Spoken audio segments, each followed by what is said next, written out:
to start, as we always do, with our sponsor, and many of you have been watching the show for a while. We appreciate it. Our sponsor for almost 4 years now has been Mid-Florida Credit Union, and I almost said Mid-Florida Event Center because now I'm trained to say that. They, of course, have the naming rights of our beautiful event center on US 1 and such great community partners. Don't forget, if you live, work, or worship in any of their service areas, which is expanded, you too can be a member of the credit union. Please welcome Shrita Walker. Good morning. Good morning. Thank you, Teresa. We probably need to hire you to do our commercials. Oh. Well, we've been working together so long that I do typically know, and you send me a great newsletter, so I typically know what's going on. I like to keep up with Mid-Florida. We are users, we are partners, we are all friends, so I am very much up on my Mid-Florida news. You brought another friend with you today. I did, and I'm going to turn it right over. A great community partner, Lynette Marafa with the Treasure Coast Business Summit. So she's got a lot of great information, so I'll let her dive right in. Yep. So, Lynette, you've been on the show before. Treasure Coast Business Summit is sort of a community event for businesses. And frankly, all three of us are partnering on this event. So this is really great to have you here. You've already warned me you have a lot to say. So are you ready? I'm going to hit the start button and go. All right, so the Treasure Coast Business Summit is an annual event, and we historically have it the week after Small Business Week, which is going to be May 13th of this year at the Mid-Florida Event Center. Mid-Florida Credit Union is always a top-level sponsor that helps us produce and manage and really underwrite and champion this event, as well as some other important community players. WPBF TV 25 comes in to help us do the agenda. Felicia Rodriguez, Mistress of Ceremonies, but we have a jam-packed agenda and so much interactive activity this year. PSLPD is bringing their driving simulator. SBDC is going to be bringing their mobile unit to help businesses secure CARES Act fund and all types of other funding to keep your businesses afloat. PSL, City of PSL is doing a vendor open house, so they're going to have all their business units there soliciting and welcoming businesses into their expanded booth so they can show and ease the process of businesses on the Treasure Coast. They want them to come and do business with the City of Port St. Lucie, so that's really important. We have a relaxation station, so we're going to have complimentary massages this year. Mid-Florida always does their famous balloon pop, and all that money goes to charity. So we give away an abundance of prizes. They host that for us as well. And then St. Lucie Public School has done an incredible job with their graduation rates and just keeping kids engaged through the pandemic. So they are taking up the entire art gallery to feature all their attractor programs, including culinary, veterinary, Embry-Riddle. I mean, it's going to be, and the kids are coming. So we're going to have more students engaged this year with our businesses because we do have a growing workforce.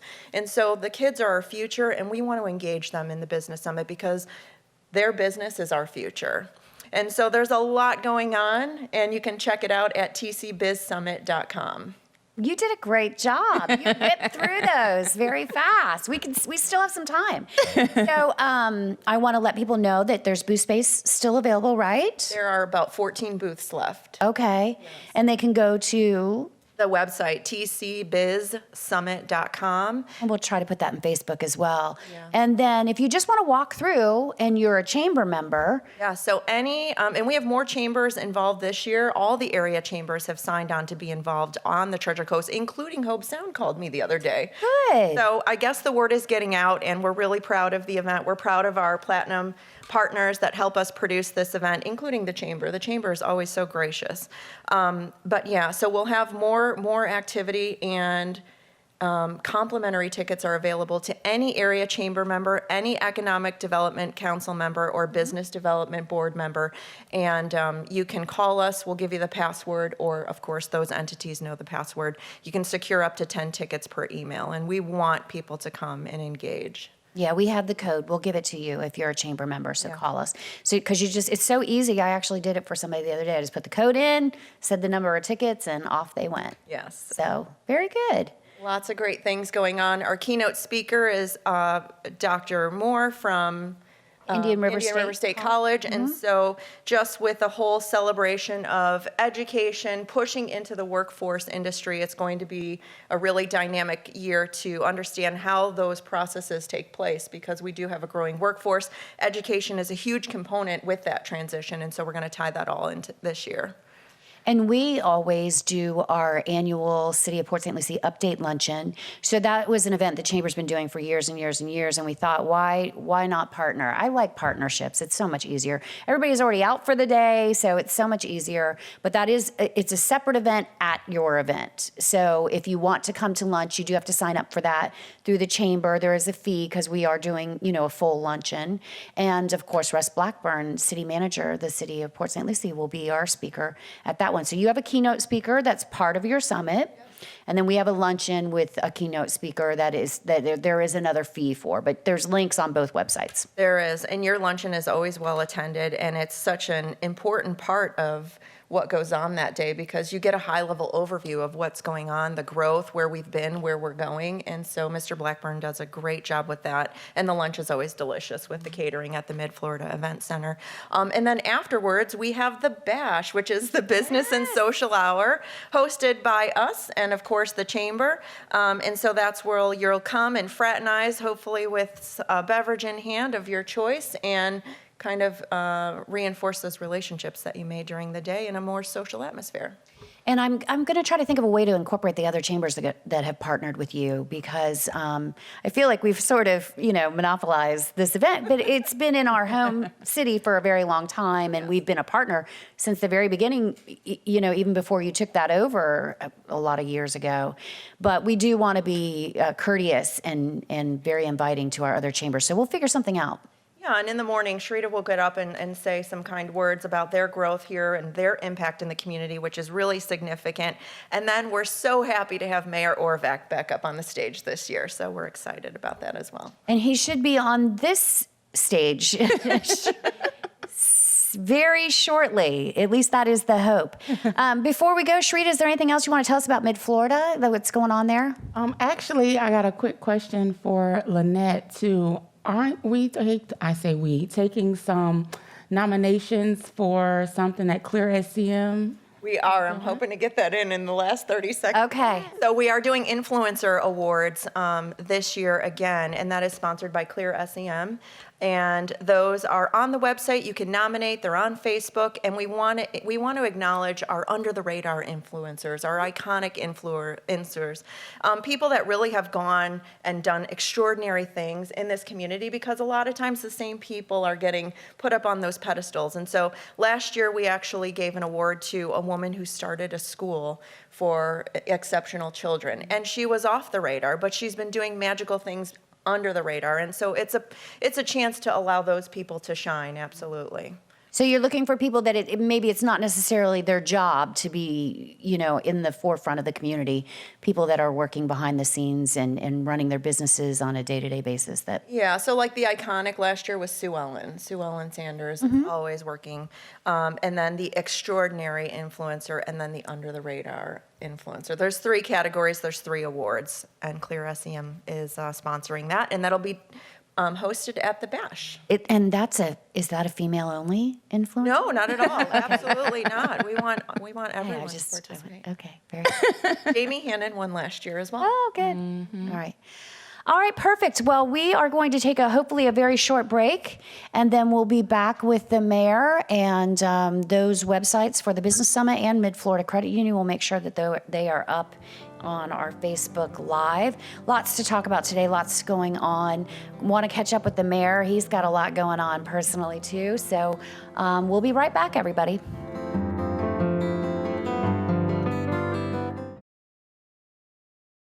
I did all that without my mic on. I know, and you used almost all of my syllables also, so it was very descriptive. I really nailed it, I must say so myself, but Really I took did it to a it new all level. without my mic on. So, well, anyway, Cliff's Notes, the mayor's here. Welcome. Good morning. Thank Nice you. to see you. Nice to see you too. It's been a while. I think a lot has happened. When's the last show that we did? We did one last month. We did? Yeah. It just feels like so long ago We because did it at a weird time, I think. We didn't do it at our usual time, so it may have been Oh, it was the afternoon show. It was an afternoon show. I was getting a little punchy. It was on a Friday. You were, and plus you were fired up too. And my wife Tanya, she's like, "Well, what was going on with Trista? She's really fired up today." It was later in the day. So you had already gone it up to ramming speed. That's how right. it normally It is. takes a while. That's why the chamber asks that we always do it before 9 o'clock. Yes, it's best. I'm very calm before 9. 10:30, I start, hitting my groove. So 3 Fridays ago, I was under the knife, and then 2 Fridays ago, I got my first vaccine shot. So this Friday is you. So surgery, vaccine, Trissa. And that seems like a normal sequence of events. Progressively better or Yes, worse? we're definitely moving in the I'm right not direction. sure. Surgery seems to be probably the least excitable. I had a good friend send me an edible arrangement, and I just want to say thank you so much. I really appreciate it. It was really nice to get. You're very welcome. I was thinking of you, and I didn't want to call you because I knew you were recovering, but I was concerned because I knew there were chocolate ones in there, and you've been dieting so much and doing so well. I asked if they could pick the chocolate ones out. They said no. Only a real friend would try to sabotage me in a moment of weakness like that. So. That's what everybody in my office said. Really? You send him chocolate when he's trying? Yeah. But that's all you have to do, people, is you just count the calories and eat what you want. And as long as you have the discipline, calories in, calories out, you don't have to cut anything out of your diet. You don't. And I Enjoyed 'em. diet too. One of my favorite things. So thank If you see the evolution of our weight, and because how long have we been doing this show together? It's probably, It's been years. I know, 7 years maybe? Close. And so if you do how we've changed over the years, like my weight was up and then it was down and we've really just sort of run the So we gamut. always maintain an average, but A dual average is what we typically together, we do. weigh a certain amount, but Yeah. then we One of us is go back dieting. and forth across. Yeah. Yes. Yeah. So, but I think we're doing pretty well. I think we've brought our average weight down over the years. So we're doing better as a duo. That's good. That's a good thing. Yeah, I'm happy about it. What's new? What do you want to talk about? Everybody knows you're feeling better. Yesterday was a big day, and we have people here, so I'm just at a loss, if I look like a deer in the headlights, because we actually have people in the audience, which Yep. I think is a great thing, and I think it's indicative of life creeping back to normal as more and more people get vaccinated. So I hope people continue to do that. Obviously, in the beginning, we had too much demand and not enough supply, and that was a problem. And now the problem is we have growing supply and not enough people getting their vaccine. And so that's a different problem. So what's the same? There's always a problem. Yeah. So we just have to keep working on that messaging of go out there. If you want life to get back to normal, truly, then please go get your vaccine. But that is happening, and it's nice to see people out there. And one of the people I see is Patricia Christensen, and I'll just say congratulations to her because yesterday, I think we'll look back in time and, there are timelines. We've all seen timelines, the history of Port St. Lucie, the history of the Chamber, the history of St. Lucie County, the history of the United States, the history of the world. Took a history class, you saw a timeline. It has these discrete dates, a year or maybe a month with a year, and this thing happened. And that's how we remember it. Of course, it didn't really happen just neatly in one day, but that's how it works, that's how memory works. And that's kind of how history works for us. And I think that we will look back on yesterday as the day that the Tradition Center for Commerce, which is outstanding with the Cleveland Clinic and the Florida Research and Innovation Center, Torrey Pines and FIU and Kaiser. So this Tradition Center for Innovation for Commerce became the long-awaited Tradition Jobs Corridor, the 4 running miles. Because yesterday we had a ceremony for the groundbreaking for Legacy Park, which is at Becker and Village and I-95. And that's where the FedEx sortation facility is already, the ground's already broken, people. We didn't break it yesterday. Yeah, it's pretty clear. It's been broken for weeks and weeks now because they are moving, because FedEx is going to be open really soon. And there are other big names that we can't share due to non-disclosure agreements that are in the works, in the pipeline. that I would fully expect to be announced later this year. Good. So it's huge because for a long time, and I just think it's especially fitting as we approach the city's 60th anniversary, or as some of us like to say birthday, but some of us get upset when we call it a birthday. I don't. I think of it as that. Is there a distinction? Well, for some people, for some people, they just get I'm so hearing those offended that people. we want to personify, I guess, the city. But I think of the city as a living, breathing thing that's Okay. alive, and it has a birthday. But as we approach our 60th birthday, that our economic development efforts are really coming of age. And so I do think that we'll look back, and history will remember yesterday as being significant. But I understand that people have been working for years and years. You've been working, leaders past and present, Mayor Christensen, everyone in this room have been working towards this day, and it's happening. And as long as we keep working hard, smart, and together, special things are going to continue to happen in Port St. Lucie. So that was big, and it's really exciting to see. But for a long time, the city has been a great place to live. It's been a safe place. It's provided Florida lifestyle at best value.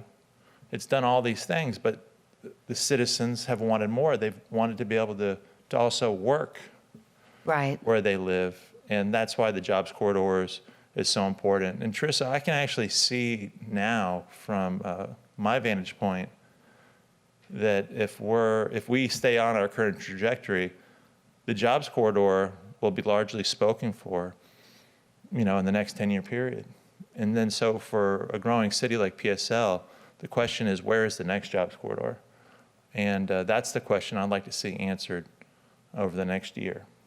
So 60% of our people are still typically leaving the area to work every day, leaving St. Lucie County, and so that jobs corridor is going to make up a lot of space there, but not all of it for sure. So we're not quite done. People do want to have, as they say, a personal life balance, and being able to work close to home is a part of that. You can't spend an hour and a half on the roads trying to get to Miami.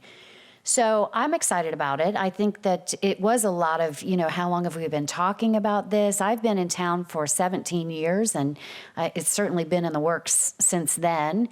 And we've gone through a lot of we've gone through a lot of trial and error, all that kind of great stuff. But I think that that's par for the course. But really seeing the light at the end of the tunnel over there in the jobs corridor along Village Green. So congratulations to all of you, actually, past and present. And congratulations to everyone who's been working hard on that. And there's more good things to come. And it's tough because you're always balancing. We've gone through this weird time, and a lot of people have been hurt. People have been lost. And, and it's kind of that way in life. You might be having the best day ever. Someone over here was subjected to this horrible accident or horrible event or tragedy, and it's just the nature, I guess, of life. But so many good things happening in the city. Have you driven Becker Road yet, between the Turnpike and, let's say, Veranda? A little bit. I actually had to go down to Palm City for something, so I did drive that past there. But I have not seen in person the artwork yet. It's been described to me by many people. It is my favorite road in the city now, and I would just suggest that if you drive from the Turnpike east to the boundary of the city and you look at that road with the piece of art and those mature trees that win, the benefit of redeveloping an oak farm is that you get to plant the oak trees where you want them.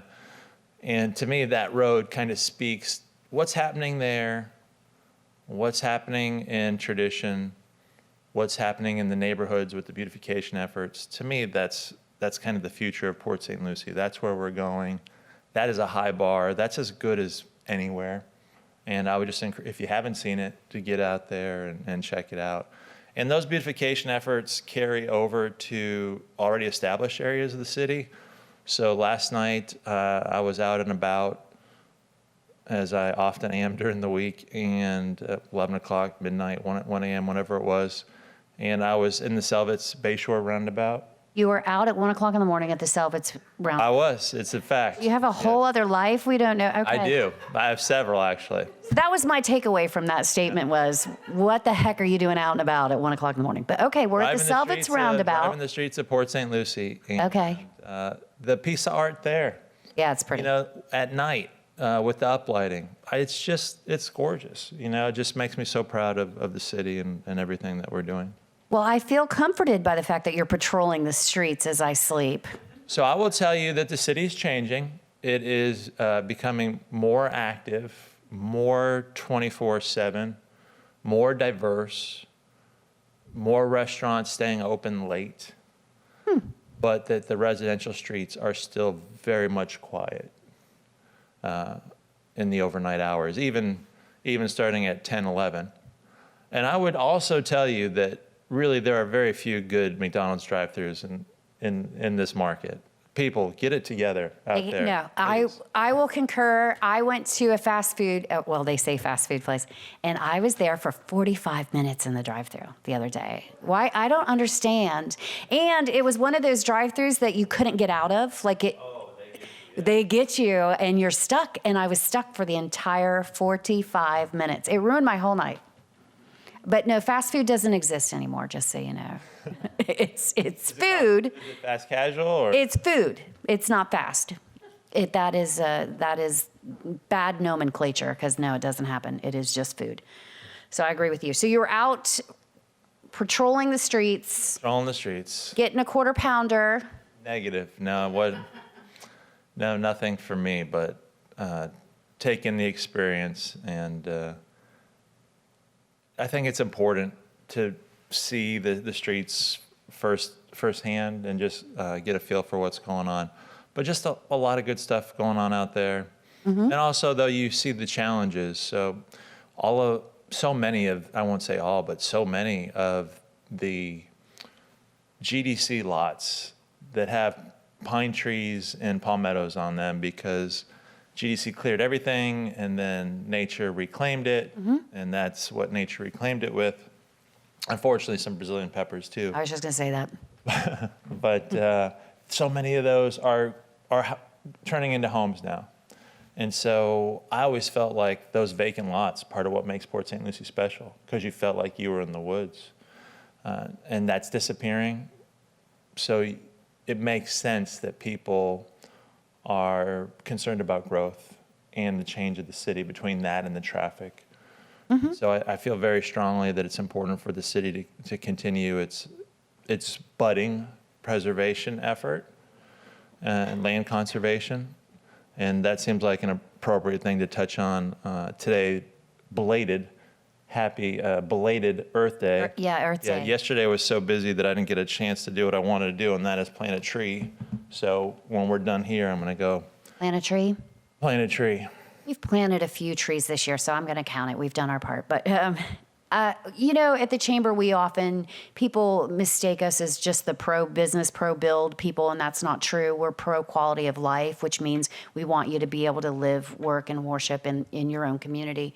But that also means that quality of life includes environmental aspects to a city, hiking and parks and open space. So we want to be protectors of all of that. And I too live here and have seen all the scatter lots get eaten up by builders. I think we're probably back into a spec home situation because those homes are just selling so quickly that we're losing a lot of our infill lots. So people have been living next to an uncleared lot for decades, and that's probably all changing. So I'm sure that is weighing heavily on their mind. The thing is, though, that was always the intent for those lots, and there's nothing that we can do about it. And you would not expect your city to go around town buying up all of those infill lots. That's just not how city government works, because those are your tax dollars. But I get it, and I feel for them, but happy Earth Day. We are mitigating some of those losses with great projects throughout the county, and that's what people should know and remember. So Can't buy all of them. I hope that we can buy some of them and put together some neighborhood parks. And I hope so too. I would like more neighborhood parks, and I'd like to see those people that own those lots get a fair market value, and so we all win. And I think that that is the way to go. So I hope so too. So speaking of parks, Peter Praviti asked, he's excited about the new pickleball courts planned for Tradition Regional Park, and then asked about the target opening date for the first phase. And what I would say is that the staff has to come back to us with the overall phasing budget and timeline, but the first phase probably be done in 2 years or less. And we're going to try to, beat that timeline. There's a chance that it would be 12 to 18 months because we're actually looking to partner with Mattamy, have them build out the phase and have them turn it over. Mm-hmm. And it's really exciting. And I haven't had time for social media, but I'm looking forward to getting into this Tradition Park thread because I think there were a couple of residents out there complaining that we had taken a water park away from them, and because it was there was a spot for it in this park in one of the earlier concepts, and which I think is a shame because the proposed Tradition Park is amazing, mm-hmm. and it's $35 million, which is the going rate. So whether you're talking like an adventure park, a destination park, or you're just talking a really big but kind of normal regional park, that's what it costs these days. It costs 30 to 35 million. 20 years ago, it cost 10 to 15 million, and that's the way of things. 30 years ago, it's going to cost 60 million. So 30 years from now. So, but I think people are excited about that. And these are the types of projects that I think everyday residents can get behind, and they understand and they see where that goes. But there's so much more to government. I know that pickleball courts are all the rage right now. And I know there's maintenance costs along with all of the stuff that's going to be put in there. Even if Mattamy builds it for you, they're going to turn it over. So I get it. I'm excited about it, but I do know that there is always a cost to doing business, and hopefully the residents understand that too. So have you done pickleball yet? I have, and we have several developments. So the pickleball will be a later phase. Right now, the first phase for Tradition Park is the wheel of ball fields. So you have softball, baseball, and then lighted turf that can be used for soccer or any other sports that use turf. With the first parking field. And that first phase will be $14 million. So just building these ball fields and parking and getting the drainage in and the utilities is $14 million. And that's the first phase. Sarah, do we have that master plan up yet? Yes.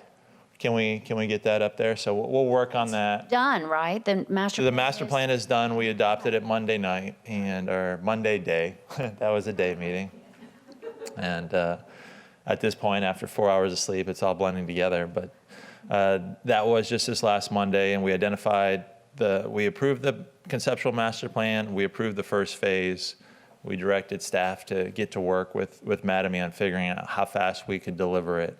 So those pickleball courts will come in a later phase. But pickleball is very much a part of our community already. So you have Verano. So I don't know where Pete lives, but he definitely wants to make some friends in Verano, Verano, because they have 28 courts and championship courts. They've hosted the World Pickleball Tournament, and that's where I got to hit it around a little bit. And it's fun as long as you remember. I played tennis for a lot of years. I hit with a lot of topspin, and you have to have a flat grip with pickleball. You cannot put any topspin on. It's too short. So you got to leave your racket face, neutral to open, and then once you account for that, it's just like any other paddle sport. Correct me if I'm wrong. There's pickleball courts though over at Minsky. That you got. Let's call it the Whispering Pines Racket Center, but yes, My fault. you do have it there. You also have pickleball at a certain recreation side of the Mid-Florida Credit Union Event Center. Okay. Now I can say Mid-Florida Event Center for short because there's so many words the other way. But I like to follow the contract, Would like to have gotten them up a little bit more on the sponsorship to that even mill, but well, what can you do? But I like to out on TV.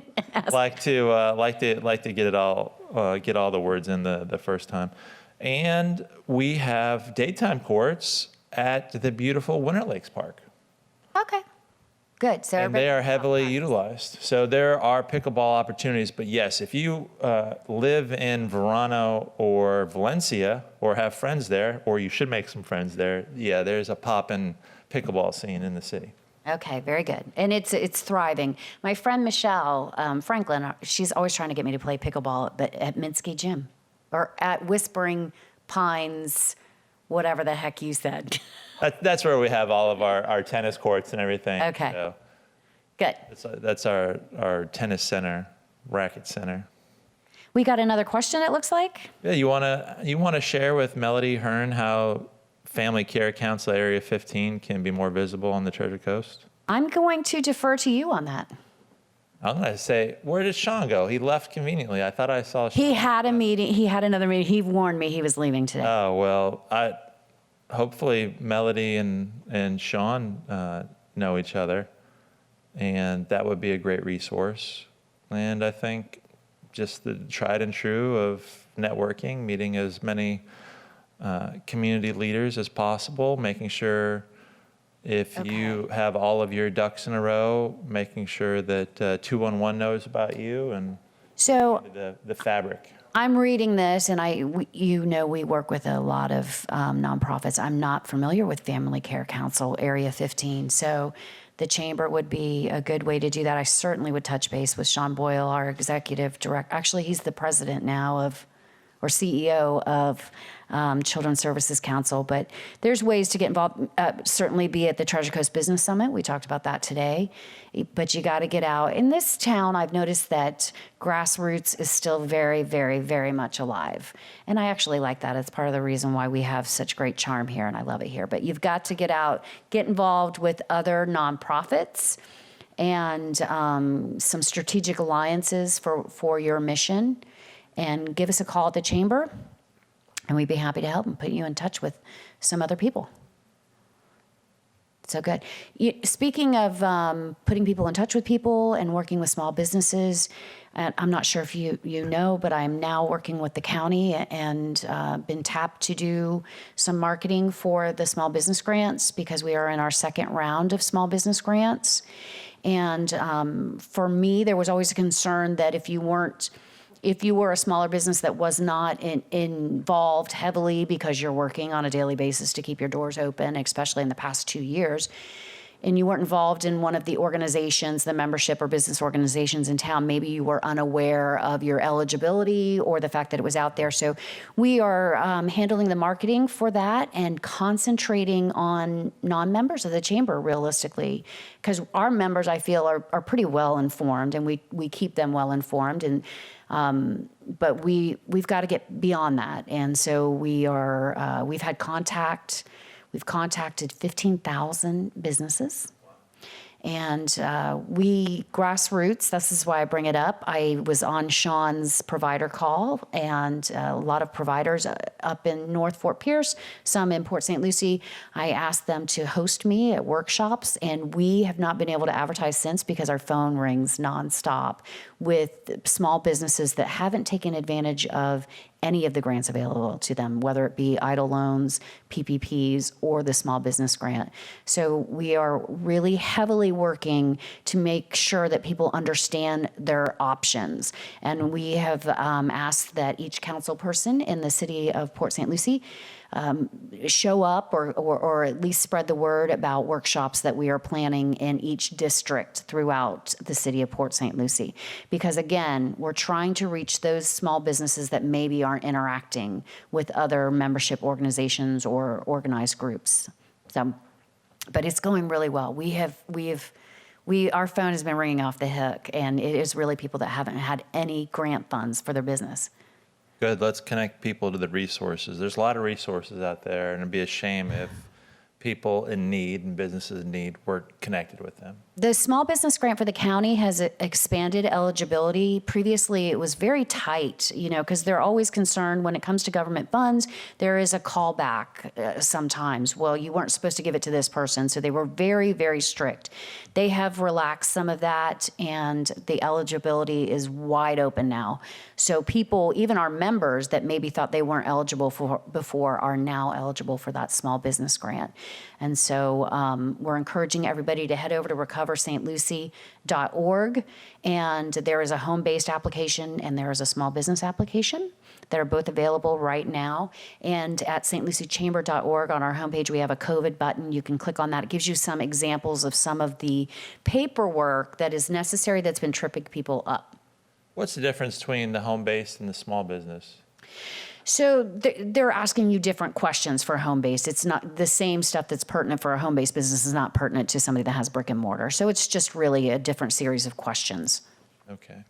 I mean, because you can have an LLC at home, and you Many people do. I've had one before. Revenue and expenses and, profit loss, all that good stuff. Yeah, if you're a home-based business, you're conducting business just like anybody else. So you are eligible. Home-based businesses are eligible for these grants. We're happy about that. You're eligible for a PPP too, and you're eligible for an EIDL loan as a home-based business. And I don't think people always understand that. We've been doing a lot of education in my office to even my staff, because when people call, I want them to feel like they're getting some answers right away. You can't always wait for Teresa to talk to you. There's only one of you. Yes, yes. I checked. Yes, so I've seen you in different moods, but there's still one person. yeah, one physical form, many. So we've been doing a lot of education, even just among staff, because I want somebody to, when they call, to get immediate answers. And so that's part of what we're doing. We're really working with the county to make sure everybody takes advantage of these small business grants. But I'm going to throw in some education on the PPP and the EIDLs too, because the EIDL has a targeted advance, which is a $10,000 grant for people that previously got it. And many people don't know about that. And that's a grant. So it's $10,000 of free money. So I want to talk to you a little bit more after the show about that. Okay, on sure. the way out. Love that. So thank you very much for sharing that. It's really important, and I hope someone is listening and can be helped, and will contact the chamber or go through the website, recoverstlucie.org, as a result. So we got a couple more questions that popped in, and this is what I'm getting a lot. I haven't read it yet, so I'm going to read it. So Mayor, Mary Ann Diaz, Mayor, when is all this building going to stop? We have 5 homes going up on my block. Nick Jones, while I understand PSL wants to grow, at what point do you say enough is enough? There seems to be a West Palm Beachification happening here. And what I would say, Mary Ann Diaz and Nick Jones, and this is really important to understand, is that it doesn't matter who the council is. You could have a pro-conservation, we don't want any development council, and they would still be obligated to uphold the law and constitutional property rights. And I want you to understand, especially as we approach our 60th anniversary, I want you to understand the history of Port St. Lucie, because it impacts our future. So when General Development Corporation clear-cut 80 square miles of Florida wilderness and created a subdivision, a platted community, a paper city, they created about 80,000 quarter-acre lots. And when they did that, they conferred property rights to each of those lot owners. And at that point, at that early point, way back in the day, it was set that everyone could build a home on those lots. Mm-hmm. So every platted lot in the city, that property owner has a property right to build a single-family home, period. So unless the city, for some reason, could show public purpose and take that property, which means purchase that property, mm-hmm. each one is going to be a home. So in addition to that, other things have happened over time. St. Lucie West became part of the city. Tradition became part of the city. The Southwest Annexation area, which includes Southern Grove, GL, Ansca, which is now Kell Homes, then Western Grove, then LTC. All of those areas were annexed into the city and became what was then called, and it's still called, but the state law has changed, developments of regional impact. All of those enjoy property rights whereby they have been entitled to build certain amounts of single-family homes and other dwelling units in commercial space, which is measured in square feet. Those developments are already on the books and cannot be taken away. So it's really important for people to understand the law and to become familiar with things like the future land use map and the zoning map. Because it pains me to see them distressed, but at the same time understanding that that ship has already sailed. And the very best that we can do, and I think this is our challenge, and I would argue that we're doing a good job, but we can always do better, is finding the balance, preserving what we can, and making sure that the growth, that we address the negative aspects of growth to the greatest extent possible. And, that we manage the growth, that we maintain and enhance our quality of life. That's why, you see me say, hey, and I'm one voice of 5 on the council, but you'll often hear me say, hey, how many car washes do we need? How many gas stations do we need? How many fast food places do we need? And if we have to allow them, can't we require a higher standard so that they're aesthetically pleasing? I mean, right now, the city council is working through its 5th update to the design standards, which, previous councils went through the broken glass of establishing way back in the day. And the first time that you do that is not easy, as you well know, but it is integral to having a beautiful city. I just spent some time in Cape Coral, and Cape Coral is a sister city to PSL in that it is also a platted community. Master developer came in, created thousands, tens of thousands of their waterfront lots, on canals, which that's a neat aspect of that community, that you have so much waterfront, and you can enjoy the Caloosahatchee and the Gulf of Mexico. But what they don't have is our design standards and street trees and a lot of the landscaping that we do. So while the homes are nice and it's nice to have a canal in your backyard, driving the streets is not as enjoyable for me as it is being in Port St. Lucie. And it doesn't quite look as good as Port St. Lucie. And the difference is the design standards and the street trees, quite simply. So that's an example of, what can we do? Okay, so we have to afford people, we have to respect people's property rights. Well, what can we do? Well, we can have design standards, we can have landscape standards, we can have beautification.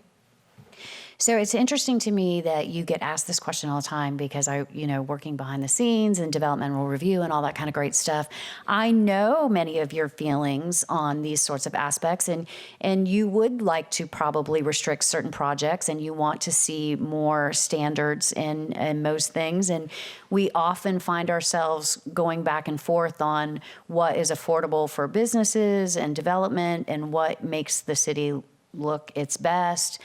But what people don't understand is that every time we get this question, the answer is you cannot stop it. You, as the mayor of this city, cannot stop it. And so I'm sorry that you have to get it all the time. And I feel that even for us, because you have to field this question all the time, it spurs your elected officials to continue to put more and more restrictions sometimes on development. And I'm not saying that they shouldn't, but we always have to find that balance between affordable development, smart development, and what is allowable by law. It is a delicate balance. But I am also very happy that he thanked you for answering, because oftentimes when we give that answer, they're not very thankful. So we've worked together for a long time, and you know that I'm pragmatic. I just want to help people get things done. And whether I agree with a certain viewpoint or not, I'm going to give you an honest assessment and try to help you achieve, your policy desire, what you're trying to achieve, even if I don't necessarily see it the same way. So I'm kind of uniquely, and as a native Floridian and someone who has a degree in environmental science from the University of Miami, I'm kind of hopefully well positioned to find the balance with these things. I have a planning background, I have a Florida background, I have an environmental science background. Where's the middle ground to the extent that there is one here? That's what I try to help people find with this one, and because I understand both sides. So I do believe that growth is part of prosperity, and I just think that's true in life. If you're not growing, you're dying. If you're not moving forward, you're sliding backwards. There's kind of no middle ground there. And I've always appreciated that Port St. Lucie, it goes through cycles, but it's been a city on the rise for as long as I've known it, and I think that's part of our story.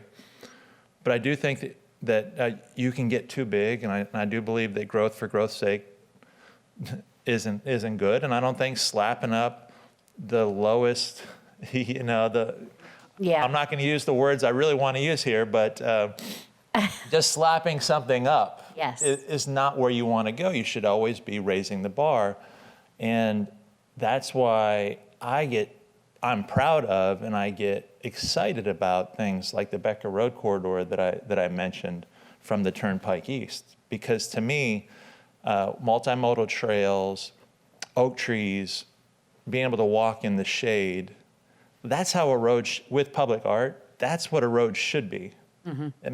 It's usable. You can walk it even in summertime because you're going to be in the shade. It gets you around town still, but it's beautiful, makes your life better. That, to me, is what we should be shooting for.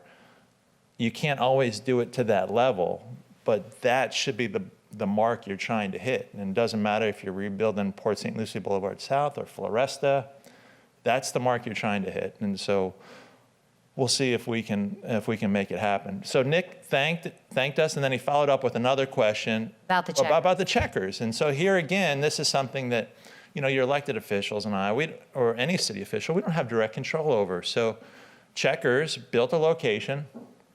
I was actually against that location. Didn't think it fit on that busy intersection. But be that as it may, and there was actually people in the neighborhood that wanted it built. I was really surprised by that. I got some letters in support of it. Said, Mayor, we want it to open, and now that it's built, we definitely want it to open. But corporate and that franchisee struggled as a result of COVID. So when COVID first hit and everyone just shut down, that place shut down, and so we can't force them to open. Right. We can make sure that the property is maintained, but we can't force them to operate the business. So I believe that corporate is stepping in there to open up the franchisee's location. But that's what's going on there. So that's internal Checkers stuff as a result of COVID. Just remember, that was somebody's dream, some franchisee's dream to have a Checkers. And that dream died with COVID. So there's some tragedy there too, and I do get that. But it is private property. And when you say make sure it is maintained, you mean by code enforcement. I mean, the city's not out there mowing their lawn. No, but I mean, ultimately, that is what can happen when people don't do what they're supposed to do. Yeah. But it's much harder for the city to do it because then we have to get an order and we have to. But. Well, and I do agree with you on growth. I live, unfortunately, not unfortunately, I live in my neighborhood, but Turnpike West, where the corridor is vastly different from Turnpike East. And you and I do not differ in our opinions that it would have been nice to see it continue on westward. And I bought my property and chose to move into my property because I was surrounded by a lot of undeveloped land and had great views. So I get it, and I get where I have a lot that's not developed, not cleared next to me, and we are dreading the day, just like half of the other residents of Port St. Lucie, but I know that it's a possibility, so I have to live with that. Well, it's not too late for Becker. I did notice yesterday that they're clearing some more lots close to I-95 interchange on the north side of Becker, and it would be much better to imagine a multimodal trail and know. a wooded buffer there. And it's not too late, and I'm hoping that we can get the council to explore that. I'm hoping to, and I'm hoping you hurry because it is happening fast. So El Maestro asks, first, of course, he's a nice guy, so he greets me, and it's good to hear from you, El Maestro. I hope you and the family are well. Can we change the way residents get street lighting in residential areas? Oh, now I know who he is. And Okay, I remember. what I would say is, yes, it's theoretically possible. At the same time, it's unlikely. Yeah. And so I always want to tell you what you need to hear, not what you want to hear. And streetlights, for as much as some people really want them in PSL, and now we're talking in the residential areas, in the residential neighborhoods. We're not talking on arterials or even at certain intersections. So those areas, much easier to get streetlights. But when we're talking about inside the neighborhoods, on the single-family streets of Port St. Lucie, many people want streetlights, many people don't. It becomes a very local, neighborhood-driven issue. And we're going to continue with our current process of having neighborhoods vote on whether or not they want it and decide for themselves. And once they've decided that, then us working with FPL to get you streetlights. Yeah, because you have some ownership there. You're going to be asked to chip in if you want a street light. I am one of those people that absolutely, positively does not want to see a street light in front of my house. I live on a lot of water. I've got some open lands behind me, and the last thing in the world I need are more mosquitoes gathering in front of the Aronson residents. So I am good on lighting. So there's a whole dark skies movement where people moved here because of the dark skies, don't want it. Don't want to feel like they're in the big city with streetlights everywhere. So it's, again, there are competing ideas out there. Yep. And, there are over 206,000 people in Port St. Lucie now, and that means there's over 206,000 opinions. And that's not even including every time we change our minds. So, Yeah, exactly. Is that 206,000, is that official yet? We haven't gotten our census numbers. No, I'm thinking, excuse me, it could go as high as 210. I'll be fascinated to see these numbers come in from the census, but that's just based on different demographic projections. And for a long time, I've known that we're over 200, and it's going to be interesting to see where the census says we shook out.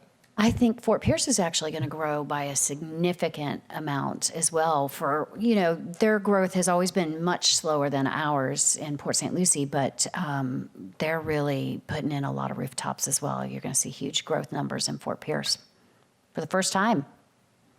So the whole county is really kind of exploding, I think, right now. It's good. It's a mixed bag. But more resources, and you know how everybody, they want certain resources, they want certain retail outlets, but they don't want growth. There's a whole balance of how one scratches the back of the other. And so I understand the questions, but I hope that people do understand that they're complicated answers.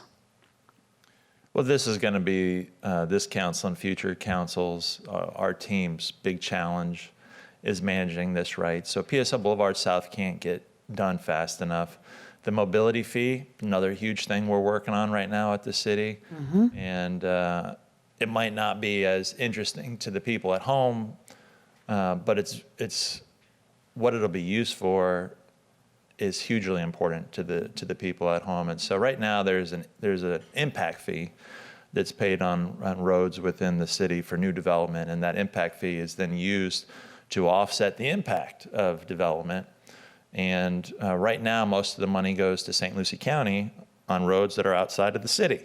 So we're working to change that with a mobility fee and to actually be able to utilize that money within the city to offset to address the impact of growth. And it also allows for the multimodal aspects that so many people are asking for, the trails, the sidewalks.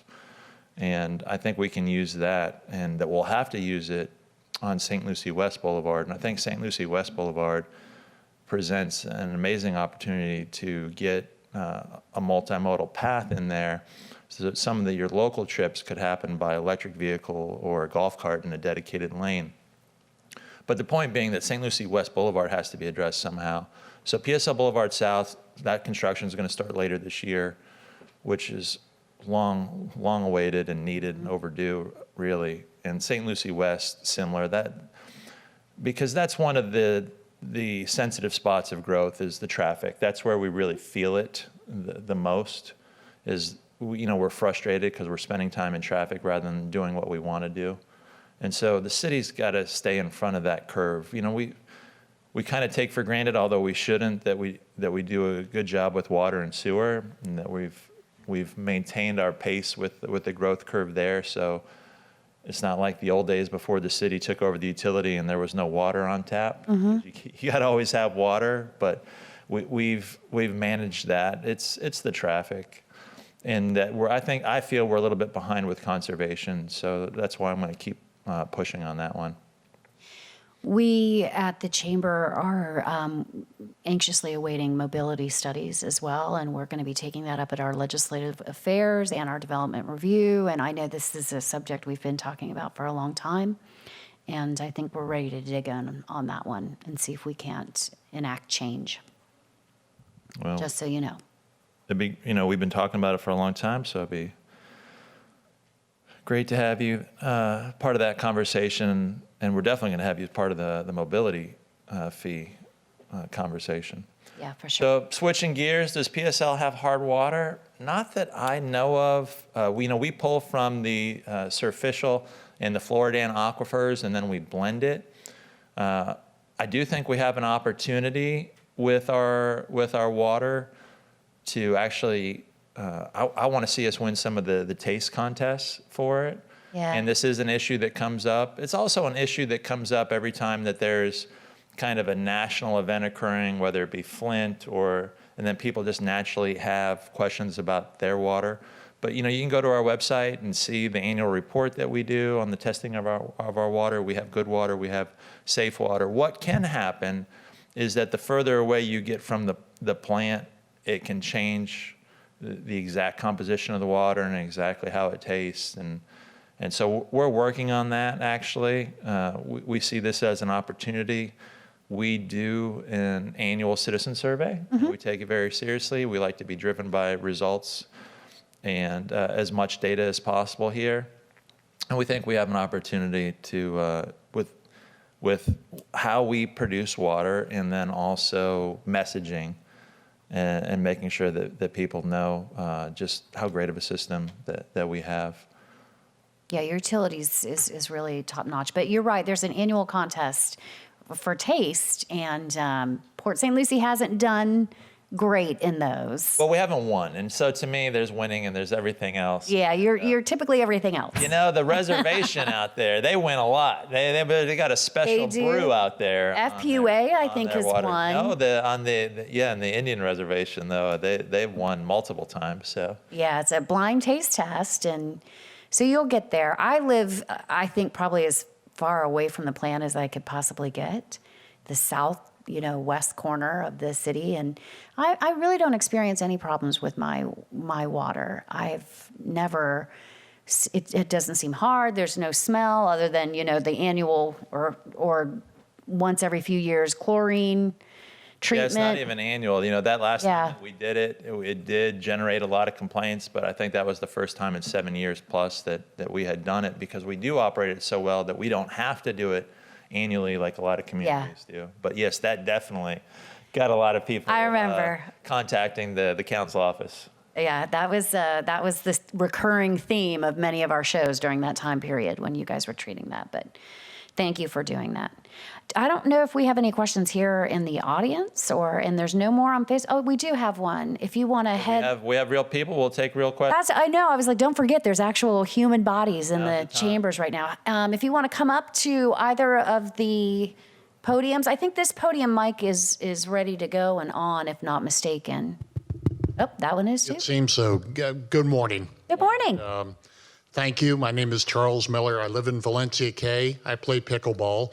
Our courts are getting more and more crowded, so please don't have a large influx come over there. I just have a only your guests, Charles. You got to let them in there behind. Yeah, I was gonna say you got to be let in, don't you? I'm sorry? You got to be let in at Valencia Cay to play at Valencia Cay. Yes. I just have a quick comment, and we moved up here 9/11/19. from a very large county down in Broward County. I worked 35 years for Miami-Dade County. I saw Miami-Dade County go from 6 commissioners to 13, from a county manager type government to a strong mayor type government, and the bureaucracy just kept getting larger. With that said, I'd like to, to commend the city, what they do. I, on occasion, email your office or the vice mayor or another entity, and without exception, the people I deal with are top-notch. They communicate well, they get back to us. You've explained to me the Southern Grove, which is of concern to us. While it's important to have big business here and keep our people that work and live in the city all in the city, the fact is that a lot of us are retirees, and we do worry about how things are, how the infrastructure will be, how the roads will be. We know impact fees don't pay everything, and we know that sometimes the builders and the other people impacted, in reality, a lot of times they don't want to pay what they really should pay, in my opinion. And we see roads being built, 2-lane roads, when there should be 4-lane, because you're going to have thousands of homes west of Valencia K. We already have Valencia Grove coming into play. Already homes are being sold there. But I would like to commend everybody in the city. I think you go out of your way to communicate upward and downward with us in the city, and that is not always the case in the city I moved here from. Growth is important, but also the quality of life, and you allude to that. So I'd like to just thank you for that and continue to do the good work. I know when I call that one Port St. Lucie line, those people go out of their way to help us. And even the police department, I call one time, and next thing I know, I'm talking to the deputy chief. We sort of hit it off right because I was in that field for 35 years in Dade County. But I think you must have a culture here that promotes communication, and I think that's important. I watched a thing on the other night on the community block grant. I want to be as involved as I can and everything.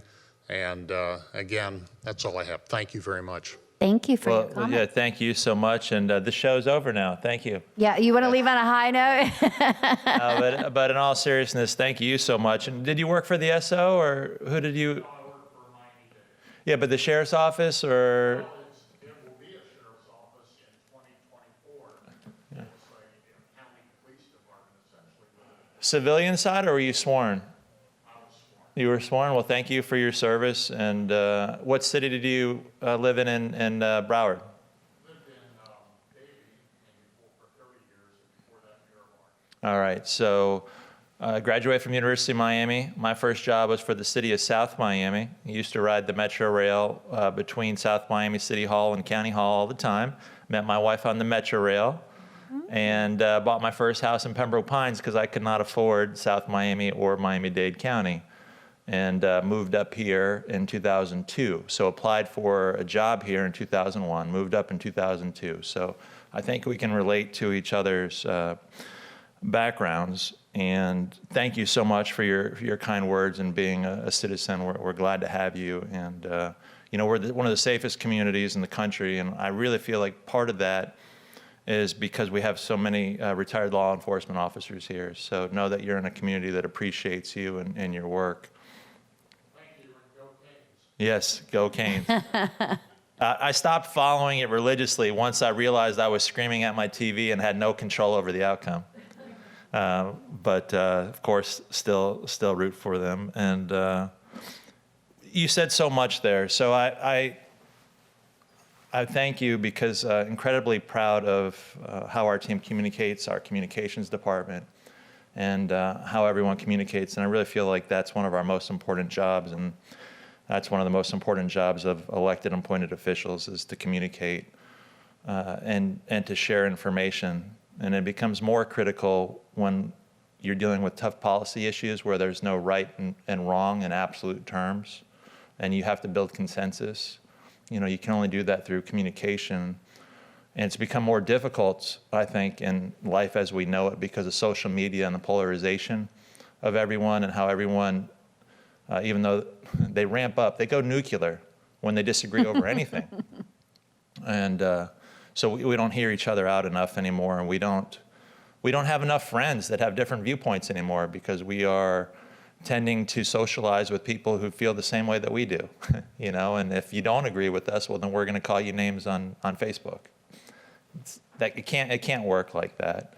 And you've shared so many big concepts that we're going to just hit over and over again, and that's the growth. So on one hand, I feel like if we end up certainly like Miami-Dade or Broward, we failed. At the same time, you can't close the door behind you when there's legal entitlements and everything else, and you can't be the last one in. We all want to, though. We all want to be the last it's one natural. in, but unless you're in a community that has no more legal entitlements, it's kind of legally impossible to do. So we got to manage it. There is something to be said about building the infrastructure on the front side and building the 4-lane roads, but at the same time, if you build 4 lanes that aren't actually utilized for 10 years, then you just spend a lot of money for nothing. And it's like, how close can you get to riding that wave perfectly? That's the growth curve. The growth curve is a wave, and how close can you thread that needle, and how close can you get it just right? Goldilocks, so hard to have the porridge be just right, or It's an impossibility. but we will keep working at it. But it's my hope at a minimum that we just set that bar high and we clear that bar. So I think in Valencia, maybe one of the things that brought you there, one of the things I'm so proud of is the Paseo, and that trail system. That trail system is going to extend not just in Valencia, but throughout tradition. And so sometimes we're speaking in code up here. People at home might not understand all the nuances that we're communicating back and forth. Becker Road corridor, how do we get the Paseo and tradition connected to Becker and the existing city, so we can get that trail system and that level, that quality of life throughout the whole city, understanding that we're retrofitting, which is tough to do. It's easier to build it right the first time than to retrofit. And hopefully that's the lesson we learned from GDC. GDC, General Development Corporation, our original developer, who platted the city and incorporated the city in 1961. Much harder to retrofit what they did than build it right. So can we build the system out right from the beginning? Can we, no matter what, always communicate? Can we follow up? Those are our challenges. I'm very proud of the job the city's done over the last 7 years, and hopefully we'll continue to make you proud, and we're glad to have you, Charles. Thank you. Yes, ma'am. Welcome.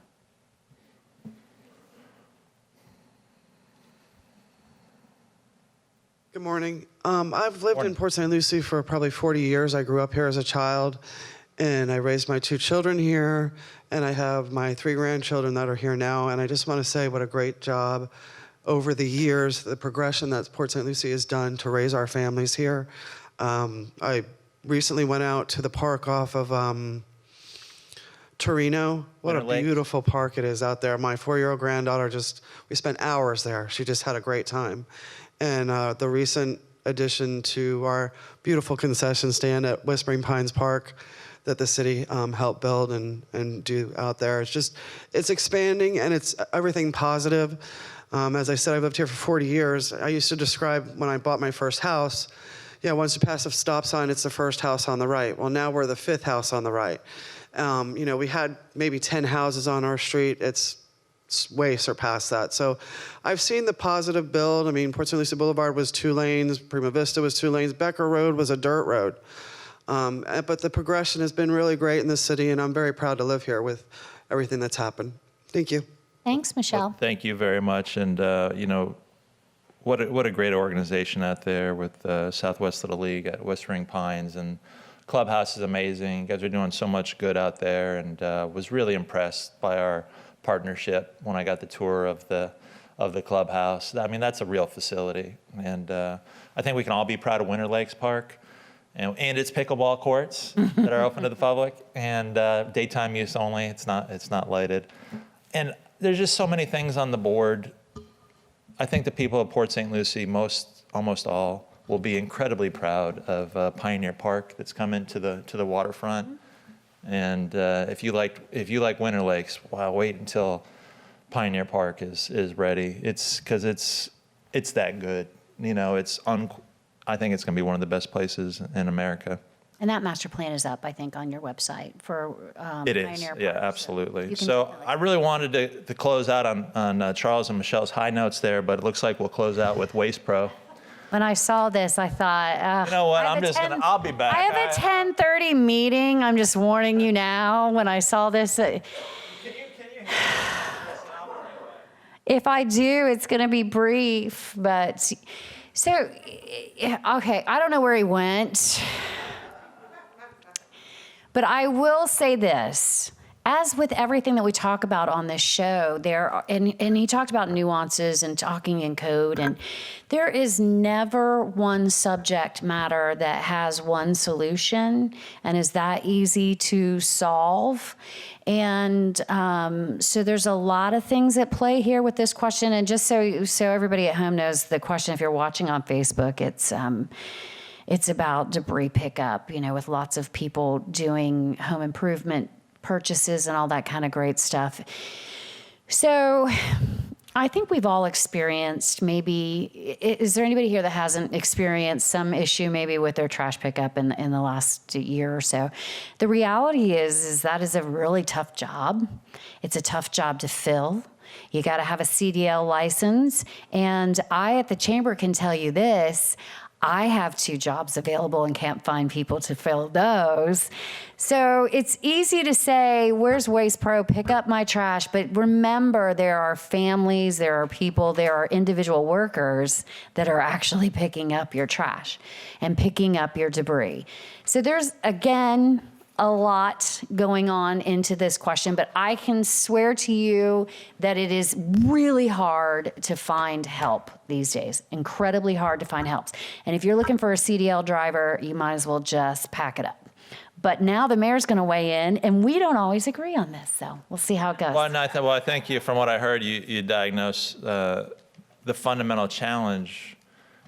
This is an example of where the community is not keeping up with the growth curve. Mm-hmm. So Waste Pro is not keeping up with the growth of the community. And it's not just the city. Waste Pro is also the vendor for the county. And I think they're struggling in the whole county. And it's because they can't keep up with the demand. So all these homes creating additional waste, and they can't hire enough people or buy enough trucks to meet the needs. So we are actually finding them. But that doesn't address the fundamental issue. No, it doesn't solve the problem. It lights a fire under their butts, but it doesn't solve. Yeah.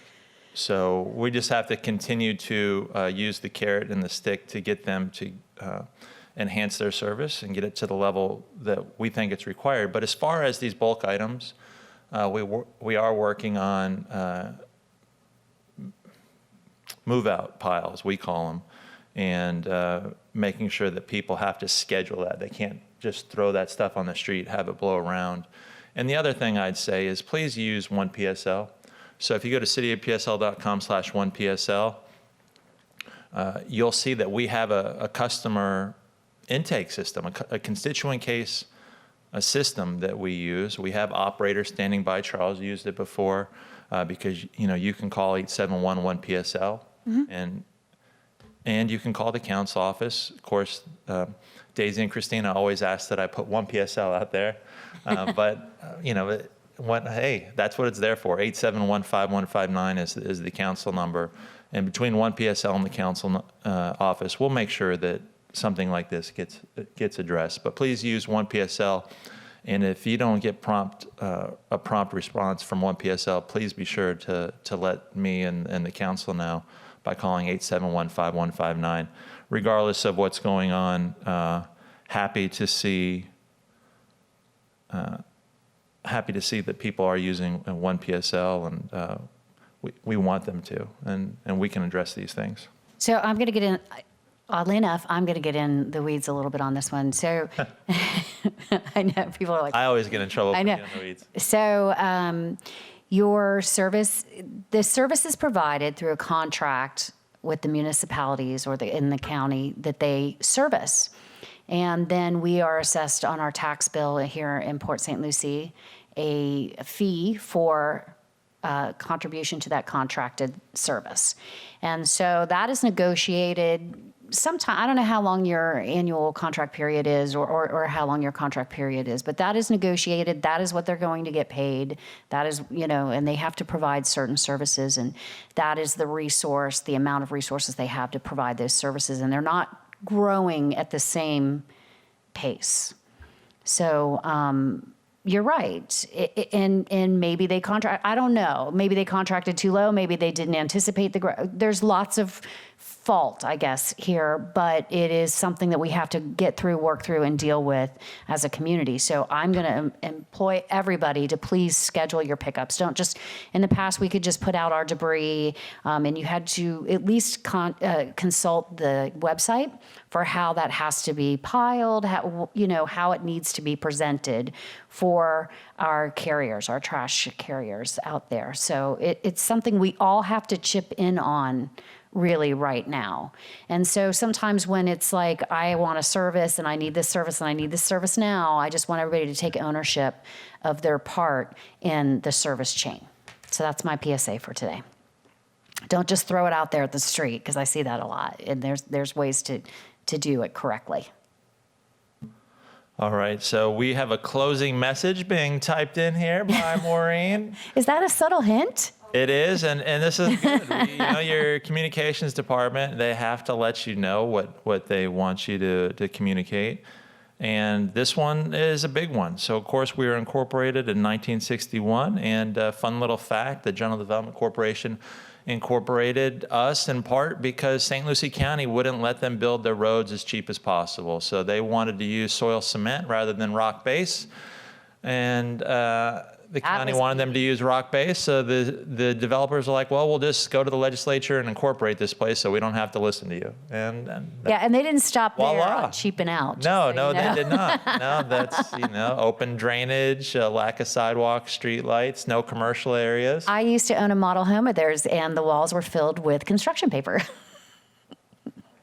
You just can't make this stuff up. But they were very good at marketing, and they created such a large supply of lots that we've been relatively affordable ever since. So they did some things very well, and we wouldn't be here without them. So you might not always be happy with everything your father did, but you should still be grateful that he helped create you, and that's how I feel about it. And But they're not going to be recognized on the cake, for sure.